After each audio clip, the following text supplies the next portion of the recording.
उहाँले कहिलेकाहीँ नेताहरूले पढेको सुन्नुहुन्छ, छापाहरूमा कसैले समाचार बनाएको सुन्नुहुन्छ, संसदको चुनाव अगाडि गर्ने हो कि संसदको चुनाव अगाडि गर्ने भएकोले गर्दा चुनाव एकैपल्ट गर्ने हो कि भनेको जस्तो कुराहरू कहिलेकाहीँ सुनिराख्नु भएको छ, पढिराख्नु भएको छ। यो कुराले तपाईँलाई झुक्काएको पनि हुनसक्छ। संसद चल्दै चलेन भने के गर्ने भन्ने बारेमा हामीले छलफल सुरु गरेका छौँ।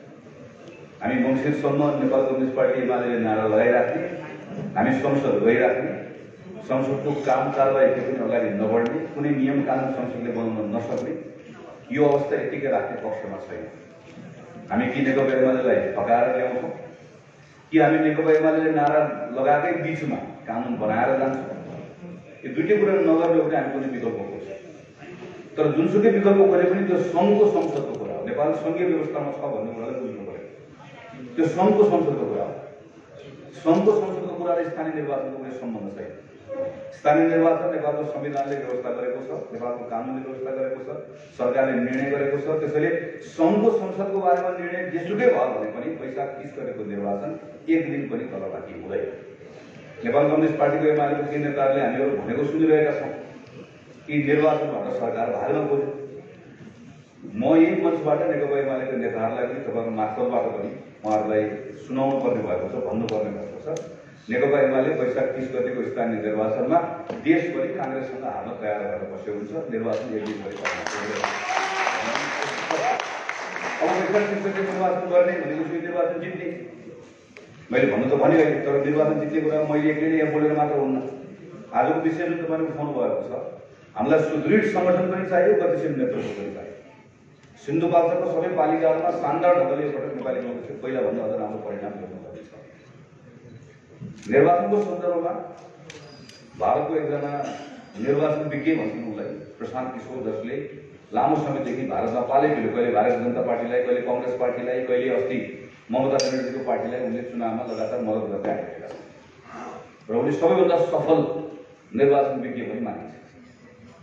उनले निर्वाचनको सन्दर्भमा पार्टीलाई दिने सुझाव मध्येको एउटा उनले एउटा सजिलो सुझाव, चारवटा एम यसलाई फलो गर्यो भने राजनीतिक दलले निर्वाचनका सन्दर्भमा एउटा मन्त्र जस्तो लिनुपर्छ भन्छ। त्यो चारवटा एम भनेको एउटा मेसिन, एउटा मेकानिक, एउटा मेसेज, एउटा मेसेन्जर। सबैभन्दा पहिला मेसिनको कुरा हो। हाम्रो सन्दर्भमा पनि थियो। मेसिन भनेको सङ्गठन। मेसिन ठिक भयो, चारवटा कुरामध्ये सबैभन्दा पहिला ध्यान दिनुपर्ने कुरा आफ्नो मेसिनमा ध्यान दिनु पर्छ अथवा आफ्नो सङ्गठनमा ध्यान दिनु। पाठ पूर्जा ठिक छ कि छैन हेर, त्यो सँगसँगै हिँड्न सकिरहेको छ कि छैन हेर। त्यो भनेको अर्थ पार्टीभित्र एकता छ कि छैन, पार्टीभित्र उत्साह छ कि छैन, पार्टी विधिको आधारमा चलिरहेको छ कि छैन, पार्टीसँग एउटा मिसन छ कि छैन, त्यो सबभन्दा महत्त्वपूर्ण कुरा हो। हामी अहिले नेपाली कङ्ग्रेस केन्द्रीय समितिभित्र अधिवेशन सम्पन्न भएर आइसके पछाडि हामी अधिवेशनमा प्रतिस्पर्धा हुन्छ। हामीले आफ्नो छनौट आफ्नो एउटा पार्टीभित्र हाम्रो अब नेकपा एमाले जस्तो नेकपा एमालेमा चाहिँ अहिले एउटा कोही साथीले अलि अगाडि एउटा व्यङ्ग्य गर्नुभएको थियो, हाम्रोमा निर्वाचन एमालेमा भाषण, माओवादीमा अर्ध भाषण। किनभने माओवादीमा अहिलेसम्म अध्यक्षले आधा भाषण गर्नुभएको, आधा महासचिवको अहिलेसम्म भाषण गर्न सक्नुभएको छैन। एमालेमा ओलीजीले खल्तीपट्टि घालेर भाषण गर्नुभयो। हामीले त वडादेखि निर्वाचन गरेको, तपाईँ सिन्धुपाल्चोकको पछि गर्दै हुनुहुन्छ। निर्वाचनको बाटोबाट प्रतिस्पर्धामा आएको हुनाले गर्दा त्यसको अत्यन्त धेरै सबल पक्ष पनि छ, केही त्यसका सीमाहरू पनि छन्, के अप्ठ्यारा पनि रहने भए। यसको बावजुद हामी अहिले केन्द्रीय महाधिवेशन सम्पन्न भएर आइसके पछाडि पार्टीलाई विधिमा पनि एक दिन एक ठाउँमा पनि तलमाथि हुन नदिने, विधि अनुसार पार्टी चल्ने कुराको सन्दर्भ, पार्टीभित्र उच्च स्तरको एकता पनि कायम राख्ने, विश्वास पनि कायम राख्ने, पार्टीभित्रको भागभण्डावाला यो धन्दालाई पनि बन्द गर्ने, तर पार्टीभित्र त्यसको सँगसँगै फेरि पार्टीभित्र न्याय हुने कुरालाई पनि सुनिश्चित गर्ने। पार्टीभित्र कोही काखा कोही पाखा नहोस्। पार्टीको सभापतिले पनि सबैलाई, सबै मेरा कार्यकर्ताहरू सबैप्रतिको मेरो जिम्मेवारी छ, बराबर छ। म सभापति बन्दै गर्दा मलाई कसले मत हालेन केही दिनबाट सकियो भन्ने कुरा सभापतिले पनि त्यो कुरालाई लिने, हामी पार्टीको अरू पदाधिकारीले लिने, मलाई महामन्त्री बन्दै गर्दा कसले मत हालेन भन्ने कुरा सक्यो, यसलाई लिने, यसरी जाने र पार्टी सङ्गठनलाई चलायमान बनाउने भन्ने हिसाबले हामी अहिले काम गरिरहेका छौँ। अहिले म त्यही पार्टी कार्यालय पिछेमा पुग्छु। आज भोलि हामी पार्टीको 77 जिल्लाको लागि प्रतिनिधि खटाएका छौँ। हाम्रो प्रशिक्षण हामी केन्द्रीय सदस्यहरूलाई दिन्छौँ। त्यो तपाईँको जिल्लामा आउनुहुन्छ। सिन्धुपाल्चोक जिल्ला मात्र अधिवेशन गर्न बाँकी भएको जिल्लाले गर्दा थोरै 2-3 दिन तल माथि होला। 29 गतेबाट घर जाउँ काङ्ग्रेस जिताउँ भन्ने अभियान हाम्रो स्थानीय चुनावको पहिलो चरणको अभियान प्रारम्भ हुन्छ। यो पटक जिल्ला कार्य समितिले जुन जिम्मेवारी पाएको छ, गाउँपालिकाको र वडाको जुन जिम्मेवारीहरू पाएको छ, क्षेत्रले जुन जिम्मेवारी पाएको छ, जसले जुन जिम्मा पाएको छ, त्यही तहबाट उम्मेदवारी छनौट गर्ने काम हुन्छ। त्योभन्दा माथि तल जाँदैन। त्यसैले गाउँपालिकाले पनि आफ्नो काम गरेर बस्नु पर्यो, क्षेत्रले पनि आफ्नो काम गरेर बस्नु पर्यो। अब आउने जिल्ला कार्य समितिले पनि आफ्नो काम गर्छ। त्यो अनुसारले हामीले आफ्नो जिम्मेवारीहरू यहाँ टुङ्ग्याउँछौँ। यसका निम्ति पनि हाम्रो पार्टीको समर्थन हामी त्यसरी परिचालन गरेर लिएर जाने। हामीले सबैभन्दा बढी ध्यान दिन चाहेको यसपालिको टोल समिति, जसको व्यवस्था अहिले हामीले विधानमा गरेका छौँ। म पार्टीको साथीहरूलाई आग्रह गर्न चाहन्छु, जो तपाईँहरू क्षेत्रीय प्रतिनिधि हुनुभएको छ, जो कोही साथीहरू जिल्ला कार्य समितिमा आउनु होला, कोही प्रदेशमा जानु होला, कोही केन्द्रमा, कोही जहाँ जानुभयो, गाउँपालिकामा बस्नुभयो, ठिक छ। त्योभन्दा बाहेकको साथी जो क्षेत्रीय प्रतिनिधि हुनुहुन्छ, क्षेत्रीय प्रतिनिधि भएर बसेको साथीले कृपया गएर तपाईँले टोल समितिको प्रमुखको जिम्मा लिनुहोस्। टोल समिति भनेको चाहिँ वडाभन्दा मुनिको समिति हो, त्यहाँ गएर बस्नु हुँदैन भन्ने भ्रमबाट बाहिर निस्किहाल्नु आयो। महाधिवेशन प्रतिनिधिले गरेर टोल समितिको प्रमुख भएर बस्दै पनि हुन्छ, महासमिति सदस्य गरेर बस्दै पनि हुन्छ। नीति बनाउने बेलामा महासमितिमा जाने, नीति बनाउने बेलामा महाधिवेशनमा जाने, अरू बेलामा टोल समितिमा बसेर काम गर्ने। हामी सबैभन्दा बढी यसपालि त्यो टोल समितिलाई परिचालन गर्न चाहन्छौँ। टोल समितिले सबैभन्दा बढी काम गरोस्, निर्वाचनको तयारी गरोस् भन्ने चाहन्छौँ। र योपटक नेपाली कांग्रेसको स्थानीय निर्वाचनको होल निर्वाचनको हाम्रो अभियान हामीहरू चाहिँ यसलाई केन्द्रीकृत गर्ने भन्दा पनि जो महत्त्वपूर्ण जो पार्टीको साथीहरू स्थानीय चुनावमा खट्छु भनेर भनेको अर्थ चाहिँ त्यो खट्ने भनेको घरबाट निस्किएर, मैले कांग्रेसको धेरै ठाउँमा के देख्छु भने एउटा साथी बिहान घरबाट निस्कन्छ, आज त कहाँ हिँडेको भने चुनावमा हिँडेको कांग्रेसको प्रचारमा भन्छ, मोटरसाइकल लिएर निस्कन्छ, अनि बेलुका थाकेर घर फर्कन्छ। दिनभरि हिँडेको हुन्छ, मोटरसाइकल हिँड्दा दिनभरि लाग्यो, तर दिनभरि हिँड्दै गर्दा के गर्ने भनेर सोध्यो भने अर्को त्यस्तै मोटरसाइकल पनि साथी नै हिँडेको। हामी आफू हिँड्छौँ, आफू भेट्छौँ, आफू कुराकानी गर्छौँ, घर आउँछौँ। यो पटक यसरी नहिँड्यो। यो पटक सबैजना कहाँ बस्यो भने आफ्नै टोलमा बस्छ। जो कोही पनि साथीले आफ्नो टोल नछाड्ने, जिल्लाको प्रमुख मान्छेले पनि जिल्लाको कोही जिम्मेवारी लिएको साथीले जिल्लाको जिम्मा दिएछ त्यो काम गर्ने, बाँकेको समय टोलमा बस्ने। म कांग्रेसको महामन्त्रीको मेरो महामन्त्रीको जिम्मेवारी हो, तर बराबर तपाईँ म बराबर हुने, सबै कांग्रेस सदस्य बराबर हुने। मेरो पनि त टोल छ, म पनि मेरो टोलमा बस्नु पर्यो र मेरो टोलको मतदाता मैले चिन्नु पर्यो। मेरो टोलको मतदाता 2 जना भए पनि नयाँ मतदाता मैले थप्नु पर्यो, अनि बल्ल कांग्रेसको मत हाम्रो ठिक ढङ्गले हाम्रो मत आउने अवस्था बन्छ। संगठनमा हाम्रो मेसिनले हामीले ठिक बनाउने हो। मेसिनपछिको दोस्रो कुरा भनेको मेसेज। हामी योपल्ट निर्वाचनमा जाँदै गर्दाखेरि के मेसेज दिएर जनताको बिचमा जाने? केही तपाईँहरूको स्थानीय मुद्दाहरू छन्, इन्द्रावतीको तपाईँको त्यहीँको मुद्दा भयो, मेलम्चीको त्यहीँको मुद्दा भयो, लोकल मुद्दाहरू छ। कहीँ हामी निर्वाचन जितेका छौँ, हामी निर्वाचनमा हामी पराजित भयौँ। ती लोकल मुद्दाहरू तपाईँले तय गर्ने। हामी चाहन्छौँ पटक प्रत्येक वडाले घोषणापत्र बनाउनुपर्छ, प्रत्येक पालिकाले घोषणापत्र बनाउनुपर्छ, जितेको ठाउँमा पनि प्रतिस्पर्धा गरेको ठाउँमा पनि। र हामी 5 वर्ष आयौँ भने हामी के गर्छौँ भन्ने कुराको बारेमा प्रष्ट एउटा मार्गचित्रसहित घोषणापत्र हामीले बनाउँछौँ। केन्द्रबाट हामीले बनाउँछौँ त्यो घोषणापत्रको। तर मर्मत एउटा छ, हामीले एउटा मेसेज दिएर जाने।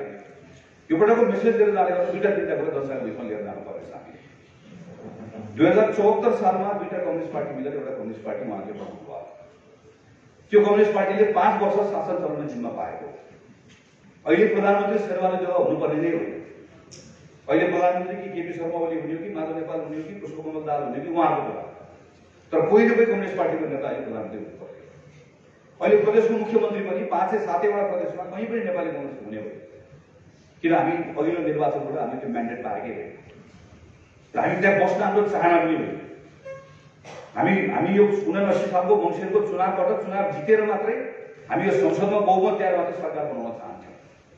तर नेपाल कम्युनिस्ट पार्टी जसले 5 वर्षको जिम्मा पाएको, 5 वर्षको जिम्मा पाएको नेपाल कम्युनिस्ट पार्टीको आफ्नो घर झगडा, आफ्नो अयोग्यता, आफ्नो अहङ्कार, आफ्नो अकर्मण्यताको कारणले गर्दा उहाँहरू आफैले बनाउनु भएको घरलाई आफैले आगो घोसेर पोल्नुभयो, आफैले घर सक्नुभयो। त्यो घर सक्दै गर्दाखेरि त्यो सँगसँगै त्यसको प्रभावमा त्यसले डढेरो लाग्ने ठाउँ त धेरै ठाउँ लाग्यो, धेरै ठाउँ बिग्रियो, धेरै ठाउँ बच्यो। 74 सालमा जिम्मा लिएको नेपाल कम्युनिस्ट पार्टी असफल भयो। त्यो कम्युनिस्ट पार्टीको नेताहरू असफल हुनुभयो। त्यो नेपाल कम्युनिस्ट पार्टीले 5 वर्षको जिम्मा लिएर गएको नेताहरूले त्यो असफलतासँगै देशप्रति घात गर्नुभयो, आफ्नो जिम्मेवारीबाट च्युतुनुभयो, जसको कारणले गर्दाखेरि गएको 1.5-2 वर्षदेखि कहिले संसद विघटन भयो, कहिले सडकको आन्दोलन, कहिले अदालतमै विषय, यत्रो ठुलो जुन अस्थिरता हामी गरेको 2 वर्ष हामीले खेर फाल्ने अवस्था बनेको छ, यसको सम्पूर्ण दोष नेपाल कम्युनिस्ट पार्टी, यसको दोष कम्युनिस्ट पार्टीको नेताहरू, यसको दोष हिजो जिम्मा पाएर जिम्मा पुरा गर्न नसक्ने हो। त्यसैले अब जनताको बिचमा जाँदै गर्दाखेरि यसको जवाब कम्युनिस्ट पार्टीले दिनुपर्छ पर्दैन। जसरी 48 सालमा हामीले बहुमत ल्यायौँ, 51 सालमा हामीले बहुमत फेर्न सकेनौँ, हामी मध्यावधिमा गयौँ, हामी चुनावमा जाँदै गर्दा जनताले हामीलाई के भनेर पठाए, तिमीलाई 5 वर्ष देश चलाउन दिएको, तिमीले 3 वर्षमा चुनाव गरायो, अब एकपटक तिमीलाई हामी मौका दिन्नौ भनेर हामीलाई फिर्ता गर्दैन। एमाले ठुलो पार्टी बनाएर पठायो। जनतासँग त्यो ताकत हुन्छ, त्यो ताकत भयो भने न नेता जनतासँग डराउँछ, पार्टी जनतासँग डराउँछ। त्यसैले यो पटक आम नेपाल हिजो यो अघिल्लो पटक नेपाल कम्युनिस्ट पार्टीलाई भोट हालेको जनतालाई यो पटक कांग्रेसले गरेर भन्यो, तपाईले अघिल्लो पटक भोट हाल्नुभयो, फेरि तपाईले जे गरे पनि जुटे पनि भोट हाल्ने, फुटे पनि भोट हाल्ने, आफ्नै घरमा आगो लगाउने गर्दा पनि भोट हाल्ने हो भने कुनै पनि मतदाता कुनै एउटा पार्टीको सचेत मतदाता नभएर जे जस्तो गरे पनि म त्यसको मतदाता रहिरहेको छु भनेर मतदान गरिरहेको छु भने त्यो पार्टीले हेर्छ, त्यो प्रणालीमै एकीकृत हुन्छ। त्यसकारणले गर्दाखेरि यो पटक नेपाल कम्युनिस्ट पार्टीले, खास गरी नेपाल कम्युनिस्ट पार्टी भित्रको पनि नेपाल कम्युनिस्ट पार्टी एमाले जुन घटक संसद पटक पटक विघटन गर्यो, उसले यो पटकको निर्वाचनमा सजाय पाउनुपर्छ, दण्ड पाउनुपर्छ। यो हामीले जनताको बिचमा लिएर गएको 3 वर्षको 74 सालपछि हेर्नुहोस्, 3 वर्ष नेपाल कम्युनिस्ट पार्टीले शासन चलाउँदै गर्दा नेपालमा सबैभन्दा अनुकूलताको अवस्था थियो। सरकार चलाउनु पर्दा सबै कुरा ठिकठाक भएको अवस्था थियो प्रारम्भिक अवस्थामा। तर त्यो 3 वर्ष नेपालको अर्थतन्त्रमा हामीले हेऱ्यौँ, नेपालको शासनमा हामीले हेऱ्यौँ, त्यस्तो स्थिरताको अवस्था हुँदै गर्दा पनि 3 वर्षको पुरानो कुरा अब तपाईँले सम्झाउनु पर्नेछ। कोभिडको बेलामा गरेको भ्रष्टाचार तपाईँले सम्झाउनु पर्नेछ, त्यो बेलामा गरेको अनियमितता तपाईँले सम्झाउनु पर्नेछ। केपी ओलीको सरकारमा पालामा भएको 1 पछि अर्को काण्डका बारेमा तपाईँले जनतालाई गएर बताउनु पर्नेछ। यो मेसेज लिएर जानुपर्नेछ। र पछिल्लो समयमा एमसीसीको बारेमा जुन खालको राष्ट्रिय बहस भयो, यो बहसको बारेमा तपाईँले जनताको बिचमा बताउनु लिएर जानुपर्छ। यो एमसीसीको प्रकरणलाई एउटा देशले हामीलाई गरेको एउटा आर्थिक सहयोग हो, त्यो सहयोगको विषय आयो, सबैले मत आएको छ, नेपालको विद्रोह नेपाललाई दिनुपर्छ भनेर गएर अनुरोध गर्ने, त्यसको अनुरोधको पत्र पठाउँदै गर्दा नेपालमा सरकारले छिटो बदलिन्छ। जाँदा प्रधानमन्त्री झलनाथ खनाल पत्र दिँदै गर्दा फर्केर पत्र पाउने बेलामा प्रधानमन्त्री बदलेर बाबुराम भट्टराई, अनि बाबुराम भट्टराईले पत्र पाउने, थप कामहरू अगाडि बढाउने, अनि 72 सालमा केपी ओलीको सरकार आउने, त्यो केपी ओलीको सरकारको मन्त्री परिषदले के भनेर निर्णय गर्ने भने यो सम्झौता अब सबै कामहरू हामीले अध्ययन पनि गऱ्यौँ, अब सम्झौता लेख्नु पर्यो, यो सम्झौता लेख्नको लागि 1 अरब 13 करोड रुपियाँ पैसा लाग्छ, यो पैसा तिमीले दिनु पर्यो भनेर अमेरिकनको पैसा लिने, त्यो पैसा लिने निर्णय गर्दै गर्दाको मन्त्री परिषदमा को बस्ने भन्दा प्रधानमन्त्री को हुनुहुन्थ्यो, चित्रबहादुर केसी, कमल थापा, सीपी मैनाली, भीम राव, अहिलेको हाम्रो सभामुख अग्नि सापकोटा, सबै त्यही मन्त्री परिषदमा बस्ने, अनि त्यो पैसा लिने। त्यसपछि प्रचण्डको सरकार आउने, सो मन्त्रीमा पनि प्रचण्डको सरकारमा कृष्णबहादुर मल्लले प्रस्ताव ल्याउने र हामीले पास गर्ने, अनि त्यो सरकार गइसकेपछि शेरबहादुरको सरकार आउने, शेरबहादुरको सरकार भनेको माओवादीको सरकार हो, त्यही सरकारमा गिरिराज पोखरेलदेखि सबै बस्ने र त्यसले मन्त्री परिषदबाट पास गर्ने, सम्झौता गर्ने। त्यो सकेपछि केपी ओलीको सरकार आउने, त्यो सरकार भनेको नेपाल कम्युनिस्ट पार्टीको सरकार हो, त्यहाँ माओवादी पनि छ, एमाले पनि छ।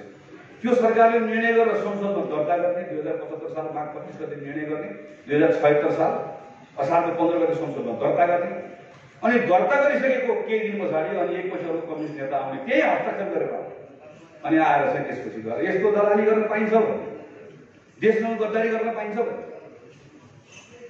गद्दार मुर्दाबाद झलनाथ खनालले गद्दार मुर्दाबाद भन्दै गर्दा उनलाई फरक पर्छ, गद्दार मुर्दाबाद भन्दै गर्दा आफू चाहिँ फरक कुनै माओवादीको नेताले गद्दार मुर्दाबाद भन्यो भने सबैभन्दा पहिला उनलाई फर्काउने, अनि लोपा आफूलाई खुवाउने, आफूतिर आउँदा फर्काउने, कसलाई भन्यो। त्यसले काङ्ग्रेसको साथीहरूले यसपालि जनताको बिचमा जाँदै गर्दा भन्यो, कोही एमालेको मान्छे ल्याएर एमसीसीको बारेमा कति ठुलो कुरा गर्छ भने उसँग सवाल जवाब गर्ने, उसलाई प्रश्न भन्ने, खराब बाटो देखाएको छैन भने बाटो देखाइदिने, टिकट काटिदिने, जाने, बालकोटमा गएर बाह्र सोध्ने, यो किन साइन गरेको थियो। कोही माओवादीले अब ठुलो कुरा गरेर पठाइदिइहाल्यो, टिकट काट्ने, उसलाई बस चढाइदिने, खुमलटार जाने, त्यहाँको बाला गरेर सोध्ने, किन हस्ताक्षर गरेको, किन ल्याएको, किन गरेको भनेर सोध्ने। तर जनताले सोध्यो भने जनताले बताउँछ, किन जनता कोही काङ्ग्रेस एमाले जनता भनेको जनार्दन हो, उसलाई बताउनुपर्छ। त्यसोलाई पार्टीको साथीहरूले पढ्ने, हामी तपाईँलाई पुस्तक बनाएर पठाउँदैछौँ, सबै साथीहरूले पढ्ने, र यसको बारेमा बुझ्ने जान्ने मात्र होइन, यो कुनै एउटा विषय हो, एउटा प्रवृत्ति हो। यो प्रवृत्तिलाई अब हामीले बताउनु, यो प्रवृत्ति कसरी आउँछ हेर्नुहोस् है। यो प्रवृत्ति अहिले एमसिसीमा यसरी आयो। अब केही दिनपछि हाम्रो संसदमा नागरिकताको विधेयकमा छलफल हुँदैछ। त्यो नागरिकताको विधेयकमा फेरि के मात्र आउँछ भने नागरिकता बेच्न लागे भनेर आउँछ। अस्ति अमेरिकन सेना आयो भन्दै आयो, अब नागरिकता बेच्न लाग्यो भनेर आउँछ। अलि वर्ष अलि अगाडि यही प्रवृत्ति हामीलाई के भनेर आउँथ्यो भने यो उद्योग बेच्ने काङ्ग्रेस भनेर आउँथ्यो। त्यो बेलामा हामीले उत्तर दिएनौँ। हामीले के भन्न सक्नु पर्थ्यो भने नेपालमा अरबौं रुपियाँको घाटा बिहोरेको उद्योगलाई त्यसलाई बेचेर नेपालमा अरू सयौं उद्योग खोल्नेलाई वातावरण बनाउने नेपाली कांग्रेस, युद्धको नाममा गएर घर घरमा ठुलो गाउँमा खुलेका ती सबै उद्योगहरू बन्द गर्ने त्यो बेलाको माओवादी र त्यस पछाडि नेपालको कम्युनिस्ट पार्टी। कुनै पार्टीले सरकारमा जाँदै गर्दा साँच्चै कांग्रेसले सरकारले चलाएको उद्योग बेच्ने कुरा गलत थियो भने कुनै पनि कम्युनिस्ट पार्टीको नेताले प्रधानमन्त्री भएको बेलामा एउटा उद्योग खोल्यो, कसैले चुरोट उद्योग खोल्यो, कसैले जुत्ता उद्योग खोल्यो, कसैले कपडा उद्योग खोल्यो। भ्रिकुटी कागज कारखाना बेच्ने कुरा गलत थियो भने त्यो कम्युनिस्ट पार्टीको सरकार आउँदै गर्दा भ्रिकुटी कागज कारखाना जस्तो एउटा कागजको उद्योग किन नखोलेको होला? बाँसबारी छालाको जुत्ता बेच्ने कुरा गलत थियो भने बाँसबारी छालाको उद्योग किन नखोलेको होला? किन नखोलेको भने त्यो कम्युनिस्ट पार्टीलाई राम्रोसँग के थाहा छ भने यो उद्योग चलाउनको लागि हामीले हिजो नेपाली कांग्रेस सरकार आउँदै गर्दा पञ्चायतराज सकिने बेलामा त्यो उद्योगको घाटा जम्मा 12 अरब रुपियाँ राजस्व आउँथ्यो। त्यो राजस्व 12 अरब रुपियाँ उठाउँदै गर्दा 1 अरब त केमा तिर्नु पर्थ्यो? उद्योगको घाटाबाट तिर्नु पर्थ्यो। त्यो ठाउँबाट निकालेर ल्याएको देश राम्रोसँग हिसाब किताब बुझ्नु भएको छ उहाँले। तर बाहिर गर्दा के भन्नुहुन्छ, उद्योग बेच्ने काङ्ग्रेसहरू तपाईँलाई अहिले पनि गाउँमा गएर भन्छ ठाउँ ठाउँमा कम्युनिस्टको नेताले मञ्च बाहिर दिइहाल्छ। हामीले जो किन हामी उठेर जवाफ दियौँ, प्रश्न गरेन। एमसिसीको प्रकरण पनि यही हो, एउटै मान्छे हो। हिजो अरुण ल्याउन नदिने पनि उही हो, हिजो उद्योग बेच्यो भने आरोप लगाउने पनि उही हो, आजको बेला अमेरिकन सेना आउँछ भन्ने पनि त्यो प्रवृत्ति हो। यसले के गर्छ? एउटा मान्छेभित्र डर हुन्छ, एउटा मान्छेभित्र संशय हुन्छ, एउटा मान्छेभित्र शङ्का हुन्छ। स्वाभाविक हामी मान्छे हो, हामीसँग डर पनि हुन्छ, भर पनि हुन्छ, आश पनि हुन्छ, त्रास पनि हुन्छ। सकारात्मक राजनीति गर्नेले मान्छेभित्रको राजनीति, हामी जस्तो राजनीति दलले आम मान्छेलाई गएर नडराउनुहोस्, हामी छौँ, तपाईँहरूले बनाएको पार्टी छ, हामी देश डुब्न दिन्नौँ, हामी ठिक गर्छौँ, के गल्ती हो भने सम्झाउनु होला, सच्याएर जान्छौँ भन्दै जाने पनि काङ्ग्रेस नै हो। तर नकारात्मक राजनीति गर्नेले, घृणाको राजनीति गर्नेले, उत्तेजनाको राजनीति गर्नेले के गर्छ? त्यो मान्छेको बिचमा आउँदा के भन्छ भने त्यसको डरलाई प्रयोग गर्छ। तपाईँलाई तर्साइदिन्छ, आयो अमेरिकन सेना आयो भन्दै बस्छ, लगे जग्गा लग्यो। तपाईँको जिल्लामा मेलम्ची खानेपानी आयोजना भन्ने आयोजना छ, ठ्याक्कै मेलम्ची खानेपानी आयोजना भनेको जस्तो हो एनसिए भनेको ठ्याक्कै त्यस्तै। तपाईँले एकजना नेताले आएर बेलामा देखाउनुहुन्छ, जग्गा छ। मेलम्ची खानेपानी आयोजनाको नाममा उसले कार्यालय खोलेको जग्गा कसको नाममा छ भनेर हेरेर जानुभयो भने मेलम्ची खानेपानी आयोजनाको नाममा, त्यो मेलम्ची खानेपानी आयोजनाको नाममा ब्याङ्क अकाउन्ट हुन्छ, त्यसमा तल भत्ता सुविधा हुन्छ, त्यसमा पैसा जम्मा गरेको हुन्छ। पैसा कहाँबाट ल्याएको? एसियाली विकास ब्याङ्कको ऋण ल्याएको। यो एमसिए भनेको ठ्याक्कै त्यही। एमसिए को नाम के राखिदिएको भए हुन्थ्यो भने रातमाटे बुटवल प्रसारण लाइन आयोजना राखिदिएको मिल्थ्यो। अनि मेलम्ची खानेपानी आयोजनाको नाम के राख्नु मिल्थ्यो? एसियाली विकास ब्याङ्क खानेपानी आयोजना भन्ने नाम राख्न मिल्थ्यो। नाम हो, त्यति एउटा नाम राखेको कुरालाई लिएर थाहा छ राम्रोसँग त्यो नेतालाई, नपढेको होइन, नबुझेको होइन, ठग।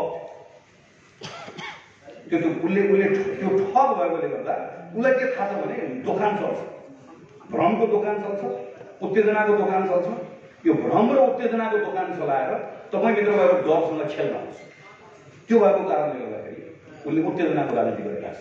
त्यसैले जनताको बिचमा एउटा प्रश्न लिएर जाने, तपाईँ नेपालमा फेरि पनि उत्तेजनाको राजनीति गर्ने मानिसलाई जिताउन चाहनुहुन्छ? उत्तेजनाको राजनीतिको प्रवृत्ति जो घातक छ यो प्रवृत्तिलाई पुरस्कृत गर्न चाहनुहुन्छ? यो प्रश्न लिएर जनताको बिचमा जाने। राष्ट्रिय राजनीतिमा मैले त्यसरी तपाईँलाई आग्रह गर्छु, हाम्रो मेसेज भनेको 74 सालबाट 5 वर्षको जिम्मा लिएर आएको नेपाल कम्युनिस्ट पार्टीका घटकहरू उहाँले चलाउन सक्नु भएन, घात गर्नुभयो। यत्रो ठुलो राष्ट्रिय विषयमा भित्र भएको बहसमा एउटा पार्टी सरकारमा हुँदा एउटा कुरा गर्छ, प्रतिपक्षमा हुँदा अर्को कुरा गर्छ, सडकमा एउटा कुरा गर्छ, दिनमा आइतबार एउटा कुरा गर्छ, मङ्गलबार अर्को कुरा गर्छ, बिहान एउटा कुरा गर्छ, बेलुका अर्को कुरा गर्छ, घाम लाग्दा एउटा कुरा, पानी पर्दा अर्को कुरा। ढाँट छ, ठग छ। यो ढाँट प्रवृत्ति, यो छल गर्ने प्रवृत्ति, यो भ्रम फैलाउने प्रवृत्तिलाई परास्त गर्नुपर्छ। र यो प्रवृत्ति नेपालको राजनीतिमा जहिलेसम्म बल्ने गरेर रहन्छ यसले देश विकास गर्न दिँदैन भन्ने कुरा हामीले जनताको बिचमा लिएर जानुपर्नेछ। बाहिरको लोकल मेसेज तपाईँले लिएर जान्छ। तेस्रो एम भनेको मेकानिक। त्यो वैकल्पिक भनेको हाम्रो चुनाव सुरक्षाको अभियान, हाम्रो चुनावको रणनीति, चुनावको अभियानको बारेमा, चुनावको रणनीतिको बारेमा पछि फेरि पनि बन्द कोठाभित्र तपाईँहरूसँग छलफल गरौँला पार्टीको नयाँ नेतृत्व आइसकेपछि। चौथो र सबभन्दा महत्त्वपूर्ण कुरा भनेको मेसेन्जर। मेसेज पनि ठिक छ, पार्टीको मेसिन पनि ठिक छ, चुनावको रणनीति बनायो वैज्ञानिक पनि ठिक छ, तर हामीले मेसेन्जर ठिक बनाउन सकेनौँ भने फेरि जनताले हाम्रो कुरा पत्याउँदैन। त्यसैले नेपाली कांग्रेसको यसपटक अधिवेशन गऱ्यो। अधिवेशनको हाम्रो सभापति सम्माननीय प्रधानमन्त्री आउनुभएको छ। हामी अहिले सिङ्गो पार्टी कमिटीले हाम्रो अधिवेशनको चरणहरूसम्म हामी सबैको प्रतिस्पर्धा गर्न सक्यौँ। अहिले उहाँ हाम्रो पार्टी सभापति हो, पार्टी सभापतिलाई बलियो बनाउने हो, पार्टी सभापतिलाई सही कुरामा मद्दत पनि गर्ने हो, गल्ती कमजोरी भयो भने प्रश्न पनि गर्ने हो, आलोचना पनि गर्ने हो, तर मूलत पार्टी सभापतिलाई बलियो बनाएर लिएर गरे। किन उहाँ हाम्रो पेसेन्ट हो। पार्टी सभापतिको मुखबाट हामीले भनेका कुरा चाहिँ जनतामा जाने कुरा हो। त्यहाँबाट सही कुराहरू भनियो, सही कुराहरू मात्र गरियोस् भन्ने कुरा हामी चाहन्छौँ, हामी साँचो प्रयास गर्छौँ। त्यस्तै तपाईँको मेसेन्जर अब तपाईँले सिन्धुपाल्चोक जिल्लाको पनि तय गर्नुपर्ने छ। तपाईँको सिन्धुपाल्चोक जिल्लाको मेसेन्जर तपाईँले ठिक तय गर्नुभयो भने सिन्धुपाल्चोक जिल्लाले स्थानीय चुनावमा पनि शानदार विजय प्राप्त गर्छ, तपाईँको सङ्घको चुनावमा पनि शानदार विजय प्राप्त गर्छ। मेसेन्जर तय गरेर तपाईँले छान्ने तपाईँले हो। बाहिर जिल्लाको मान्छेहरूले धेरै कुरा बोल्नु मिल्दैन, भन्नु पनि हुँदैन, तर एउटा गाउँपालिकामा काम गरेर शानदार ढङ्गले आफूलाई प्रमाणित गरेर र नेपालभरिका गाउँपालिकाहरूले काङ्ग्रेसका साथीहरूले सिन्धुपाल्चोकभन्दा पनि दूर दराजको ठाउँमा समेत पनि गौरव गर्न सक्ने एउटा नेतृत्व तपाईँहरू आफैले सिन्धुपाल्चोकबाट जुन बनाउनु भएको छ, स्थापित गर्नुभएको छ, पार्टी सभापतिले जुन ग्रुम गर्नुभएको छ, त्यो नेतृत्व आज तपाईँहरूको बिचबाट म सिन्धुपाल्चोकको नेतृत्व गर्छु भनेर आउँदै गर्दाखेरि तपाईँले सिन्धुपाल्चोकको नेतृत्व ठिक ढङ्गले यसरी छान्नुभयो, रोज्नुभयो, तपाईँले सिन्धुपाल्चोकको मेसेन्जर ठिक ढङ्गले छान्नुभयो भने अघि मैले भनेको तिनवटा कुरा योसँग जोडिएर रहन्छ र तपाईँको मेसेन्जर आज म बन्छु भनेर आदरणीय मसुदा जसरी आउनुभएको छ। मेसेन्जर हुने मौका उहाँले पाउँदै गर्दा मलाई के विश्वास छ भने सिन्धुपाल्चोकको नेपाली कांग्रेसलाई राम्रोसँग हाँकेर लिएर गएर स्थानीय चुनावमा पनि र आम चुनावमा पनि लिएर जाने एउटा स्थिति बन्छ, परिस्थिति बन्छ। तपाईँहरू सबैको साथ र सहयोगले अझै बढी मजबुत ढङ्गले मलाई आदरणीय साथीहरू, म अब योभन्दा धेरै कुराहरू गर्न चाहन्न। आज एउटा महत्त्वपूर्ण कार्यक्रम तपाईँहरूले गर्नुभयो, तपाईँहरूलाई मलाई पनि आउने मौका दिनु। यति मात्र अन्त्य फेरि राख्छु, तपाईँहरूको अधिवेशन सकिएको केही दिनमा तपाईँले अभियान सुरु गर्नुपर्नेछ, केही दिनमा उम्मेदवारी तय गर्नुपर्नेछ, केही दिनमा मत मान्न जानुपर्नेछ उम्मेदवार लिएर, वैशाख 30मा स्थानीय चुनाव जित्नुपर्नेछ र त्यो बिचमा मङ्सिरमा होला, असोजमा होला, कार्तिकमा होला आम चुनाव हुन्छ, प्रदेशको चुनाव हुन्छ, त्यो चुनावमा लाग्नुपर्नेछ। र यो निर्वाचनमा धेरै हाम्रो प्रतिस्पर्धा गर्दै गर्दाखेरि यस्तो पनि नगरौँ कि निर्वाचनमा भोलि चाहिँ पार्टीभित्रको आन्तरिक निर्वाचन हामी प्रतिस्पर्धा गर्छौँ, निर्वाचन सकेको भोलिपल्ट हामी एक ठाउँ उभिने ठाउँ पनि हामीले राख्नुपर्छ। हामीले मैले भने पार्टी सभापतिलाई अस्ति पार्टी सभापतिले योपल्टको अधिवेशनमा मलाई मत हाल्नु भएको होइन, उहाँले पनि महामन्त्रीको भोट हाल्दै गर्दा बसेर हाल्नु, मैले पनि सभापतिमा हाल्दै गर्दा हालेको होइन, मैले पनि अरूलाई हालेँ। तर पार्टीको अधिवेशन सकिसके पछाडि सँगै बस्यौँ, सँगै उभिने, सँगै काम गर्ने ठाउँ हामी सबैले बाँकी राखेर अनि हामीले सँगै बसेर एकताबद्ध गरेर काम गरिरहेका छौँ, सभापतिलाई बलियो बनाउनु गरेर काम गरिरहेका छौँ। त्यो भोलि पनि हामीले गर्नुपर्नेछ। भोलि चाहिँ वंशलाल दाइ या सिन्धुपाल्चोकको सभापति त बन्नुहुन्छ, बनिसके पछाडि पनि सबलाई समेटेर लिएर जाने ठाउँ त्यो ठाउँ हामीले बाँकी राख्नुपर्छ। प्रतिस्पर्धा गर्दै गर्दा हामीले कुरालाई पनि ध्यान पुर्याउनु पर्नेछ, पार्टीलाई पनि एकताबद्ध बनाउनु पर्नेछ, उच्च मनोबलका साथ काम गरेर यो पटक देशै गरियो, त्यसमा सिन्धुपाल्चोकमा पनि तपाईँहरूले यहाँको पालिकामा शानदार ढङ्गले विजय प्राप्त गर्नका निम्ति यो अधिवेशनमा तपाईँले गर्ने निर्णय, तपाईँको छनौट असाध्यै धेरै अर्थ राख्छ। तपाईँले सही छनौट गर्नुहुन्छ भन्ने कुराको विश्वास व्यक्त गर्दै र यो अभियानमा लाग्नुभएको सबै साथीहरूलाई शुभकामना व्यक्त गर्दै मेरो आफ्नो कुराहरू टुङ्ग्याउँछु। धन्यवाद, नमस्कार, जय नेपाल।